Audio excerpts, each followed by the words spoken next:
Kalian mungkin mendengar kasus Bahar bin Smith akhir-akhir ini tentang skandalnya. Juga mungkin Anda tahu dengan kasus Habib Rizik, mengapa orang-orang seperti ini melakukan tindakan yang tidak bermoral dan kasar berkebalikan dengan yang seharusnya citra mereka sebagai Habib atau pemuka agama.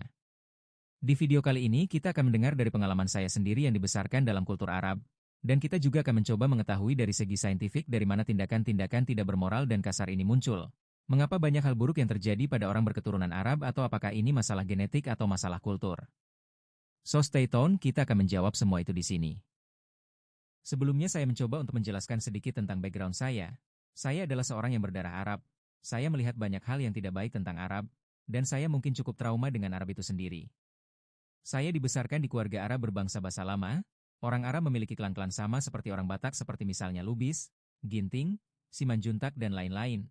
Dalam Arab sama seperti itu misalnya Basa Lama, Gonim, Bariduan, Al-Mudhi, dan lain-lain. Sepertinya mereka merasa bangga dengan hal-hal seperti itu. Mereka sangat mau bahwa tradisi mereka tidak tercampur dan murni, karena itu mereka menjaga jarak dengan tradisi lokal seperti NU dan lain-lain. Saat saya kecil ayah dan ibu bercerai, ayah memindahkan kami 4 bersaudara ke rumah nenek di Bangil, kota santri banyak orang Arabnya. Di sana kami dipelihara oleh paman dan bibi serta nenek kami. Singkatnya entah karena ayah saya adalah saudara tiri mereka, atau karena mereka sebenarnya tidak suka kita berada di sana. Saat ayah saya pulang ke Jakarta, mereka melakukan penyiksaan secara verbal atau juga pukulan. Kata-kata kasar seperti, abimu seperti tai gosong dicet-encet, abimu itu ngasih uangnya dikit. Sering kami dengar, walaupun tidak semua tindakan mereka jelek, saya masih mengingat bagaimana perlakuan kasar mereka hingga puluhan tahun sesudahnya. Tidak cukup di situ, ada lagi hal buruk tentang Arab. Ketika saya pergi ke Australia untuk bekerja sebagai TKI di sana karena tidak mempunyai teman, tentunya sebagai keluarga Arab kita menghubungi sesama Arab. Dan untuk sementara saya dibantu oleh orang Arab yang sudah 4 tahun tinggal di sana.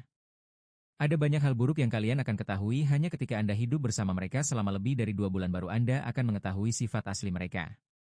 Sebagai orang yang baru di negeri orang, tentu tekanan begitu besar, tetapi tekanan yang diberikan oleh teman sesama Arab tidak kalah beratnya. Pelecehan yang saya terima, bulian dan ejekan di depan maupun belakang saya membuat saya begitu tersiksa. Mereka menertawakan saya hanya karena saya sholat lama berbeda dengan kebanyakan orang, atau karena saya pendiam atau di mata mereka katro. Mereka adalah orang-orang yang rajin sholat, menghindari memakan babi di Australia dan menghindari zina. Bahkan mereka bisa marah hanya karena saya mempertanyakan mengapa babi haram. Mereka adalah orang-orang syariat yang taat. Setelah 2 bulan akhirnya saya bisa keluar dari tempat terkutuk itu. Saya tinggal dengan sesama Indonesia yang bukan muslim atau kafir. Karena bukan muslim mereka pastinya memasak babi dan terkadang minum bir. Tentunya jauh dari syariat Islam. Anehnya tinggal dengan kafir, saya justru mendapat ketenangan, jauh lebih tenang. Suatu waktu terbesit untuk berpikir dalam diri saya, kenapa hal ini terjadi, mengapa saya tidak mengalami ketenangan dengan orang-orang Arab yang harusnya lebih Islami, ada apa dengan genetik Arab dan mengapa banyak hal yang buruk terjadi. Kemudian saya mencoba mencari tahu alasannya, tidak mungkin hal ini disebabkan oleh genetik karena tidak ada bukti research tentang hal ini. Satu-satunya penyebab adalah kultur atau agama, karena ini jelas mempengaruhi tingkah laku manusia.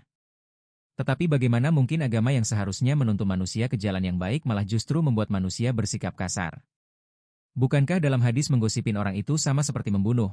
Dalam Al-Quran menggosipin sesama muslim itu sama saja dengan memakan daging bangkainya. Mengapa mereka mudah menjelek-jelekan saya? Hadis pun mengatakan bahwa sebaik-baiknya muslim adalah orang yang dapat membuat orang lain aman dari tangan dan mulutnya. Namun seperti yang kalian ketahui, saya tidak merasakan hal itu.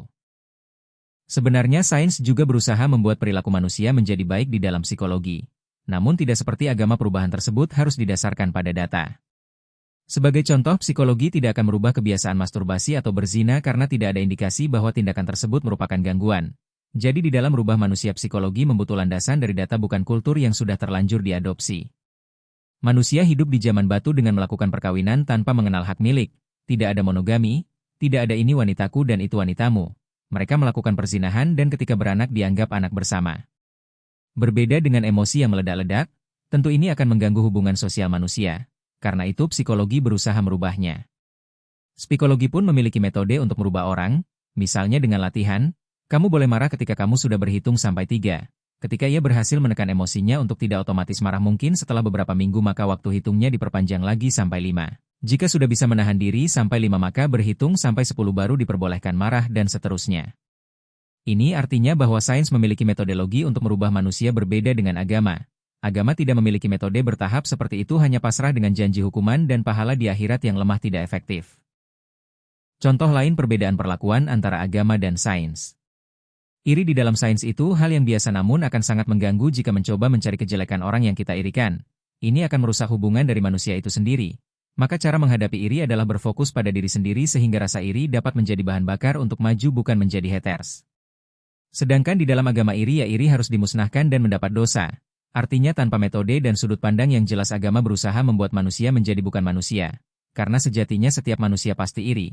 Karena ini muncul ketika manusia memulai kelas-kelas sosial, menghilangkannya bukan merupakan fitrah, akan sulit untuk dicapai. Lebih parahnya lagi saya mendapati penelitian sebagai berikut, Empirical Perspectives on Religion and Violence, Wright Ho, 2019, studi ini meninjau literatur empiris tentang agama dan kekerasan. Mereka menemukan bahwa aspek tertentu dari agama, misalnya klaim kebenaran absolut, identitas kelompok eksklusif, bisa dikaitkan dengan agresi. Wright Ho, 2019, menekankan bahwa penelitian tentang agama dan kekerasan biasanya memakai beberapa pendekatan berikut. 1. Eksperimen psikologi sosial. Peneliti memberi stimulus berupa teks atau simbol keagamaan, lalu mengukur reaksi agresif atau prososial. Contoh, peserta diminta membaca ayat yang menekankan kekerasan versus kasih sayang, kemudian diuji dalam permainan kompetitif apakah mereka lebih agresif atau lebih kooperatif. Survei dan studi kuantitatif. Survei besar digunakan untuk mengukur hubungan antara tingkat religiositas dengan sikap terhadap kekerasan. Misalnya, apakah orang yang lebih taat cenderung mendukung hukuman keras terhadap outgroup? 3. Analisis historis dan sosiologis. Penelitian meninjau kasus-kasus konflik agama dalam sejarah atau masyarakat modern. Tujuannya melihat pola, apakah agama berfungsi sebagai pemicu utama, atau sekadar simbol yang memperkuat konflik politik ekonomi. 4. Meta-analisis dan review empiris. Wright Ho sendiri melakukan review terhadap berbagai studi empiris. Kesimpulan dari penelitian ini adalah bahwa ketaatan beragama bisa rentan terhadap tindakan kekerasan. Nah itulah tadi perenungan saya. Mungkin tindakan-tindakan tidak enak yang saya rasakan adalah terjadi karena kultur yang ketat dan tidak terbuka. Kebanyakan orang Arab bangga dengan budaya mereka dan tidak ingin tercampuri sehingga menghasilkan orang-orang yang tidak terbuka untuk belajar.